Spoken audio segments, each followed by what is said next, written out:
DecoNetwork makes it easy to batch update customer profiles.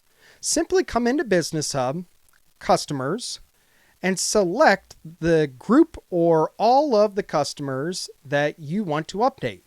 And what you're going to do is you're going to export the customers as a CSV. Now, when you export the customers as a CSV, you're going to get essentially an Excel file. And you're going to have all those different columns in there. And some of those columns include, okay, are they tax exempt? Are they on account terms? What's their maximum outstanding balance? What's the store credit?